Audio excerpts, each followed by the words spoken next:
Every morning the maple leaves. Every morning another chapter where the hero shifts from one foot to the other. Every morning the same big and little words, all spelling out desire, all spelling out you will be alone always, and then you will die. So maybe I wanted to give you something more than a catalog of non-definitive acts, something other than the desperation. Dear so-and-so, I'm sorry I couldn't come to your party. Dear so-and-so, I'm sorry I came to your party and seduced you and left you bruised and ruined, you poor sad thing. You want a better story.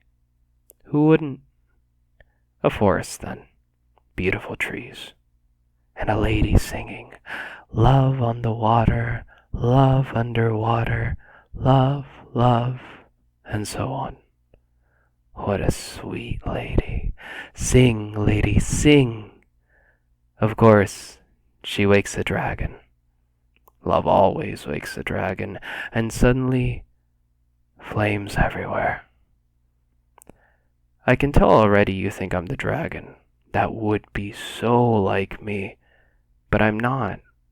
I'm not the dragon. I'm not the princess either. Who am I? I'm just a writer. I write things down. I walk through your dreams and invent the future. Sure, I sink the boat of love, but that comes later. And yes, I swallow glass, but that comes later. And the part where I push you flush against the wall and every part of your body rubs against the bricks. Shut up. I'm getting to it. For a while I thought I was the dragon. I guess I can tell you that now. And for a while I thought I was the princess, cotton candy pink, sitting there in my room, in the tower of the castle, young and beautiful and in love and waiting for you with confidence. But the princess looks into her mirror and only sees the princess, while I'm out here slogging through the mud, breathing fire and getting stabbed to death. Okay, so I'm the dragon. Big deal. You still get to be the hero. You get magic gloves, a fish that talks. You get eyes like flashlights. What more do you want? I make you pancakes, I take you hunting, I talk to you as if you're really there. Are you there, sweetheart? Do you know me? Is this microphone live? Let me do it right for once. For the record, let me make a thing of cream and stars that becomes, you know the story, simply heaven. Inside your head you hear a phone ringing, and when you open your eyes, only a clearing with deer in it. Hello, dear. Inside your head the sound of glass, a car crash sound as the trucks roll over and explode in slow motion. Hello, darling. Sorry about that. Sorry about the bony elbows. Sorry we lived here. Sorry about the scene at the bottom of the stairwell and how I ruined everything by saying it out loud. Especially that. But I should have known. You see, I take the parts that I remember and stitch them back together to make a creature that will do what I say or love me back.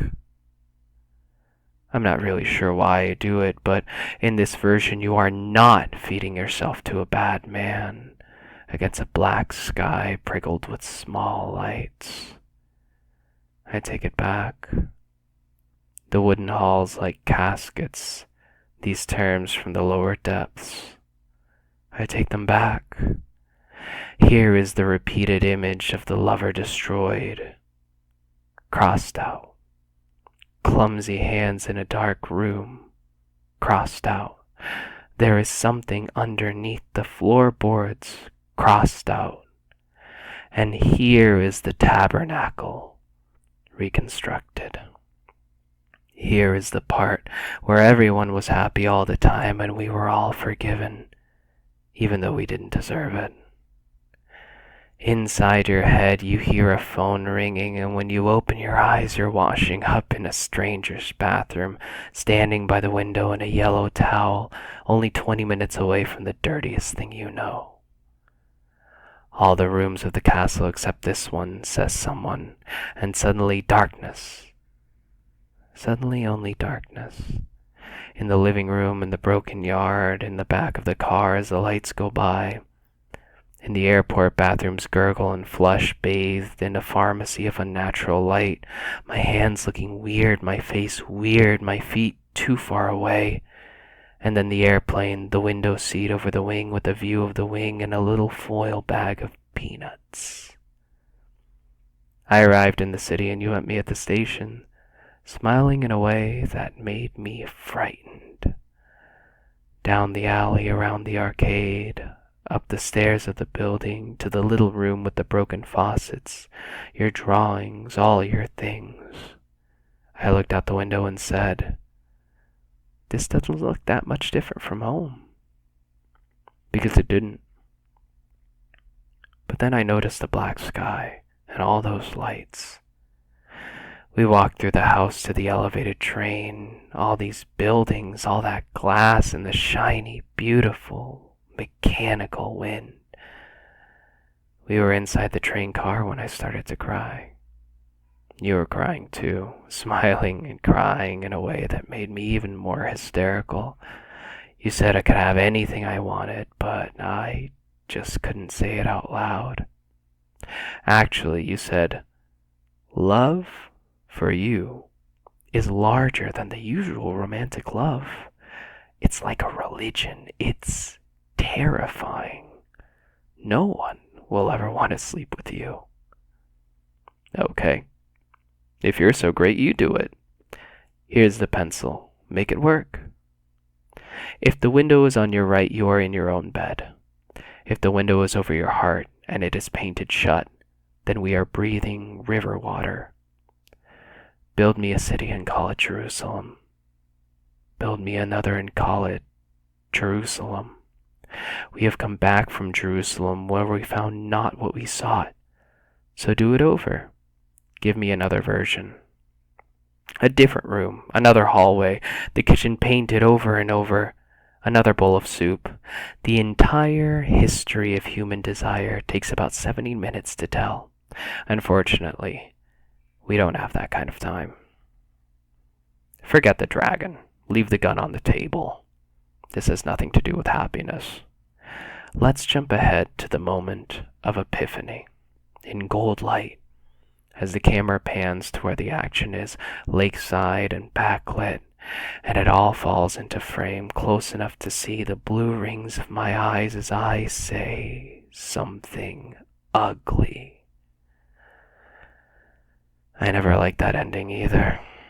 More love streaming out the wrong way, and I don't want to be the kind that says the wrong way. But it doesn't work. These erasures, this constant refolding of the pleats. There were some nice parts, sure. All lemon drop and melon ball laughing in silk pajamas and the grains of sugar on the toast. Love, love, or whatever. Take a number. I'm sorry, it's such a lousy story. Dear Forgiveness, you know that recently we have had our difficulties and there are many things I want to ask you. I tried that one time, high school, second lunch, and then again, years later in the chlorinated pool. I am still talking to you about help. I still do not have these luxuries. I have told you where I'm coming from, so put it together. We clutch our bellies and roll on the floor. When I say this, it should mean laughter, not poison. I want more applesauce. I want more seats reserved for heroes. Dear Forgiveness, I saved a plate for you. Quit milling around the yard and come inside.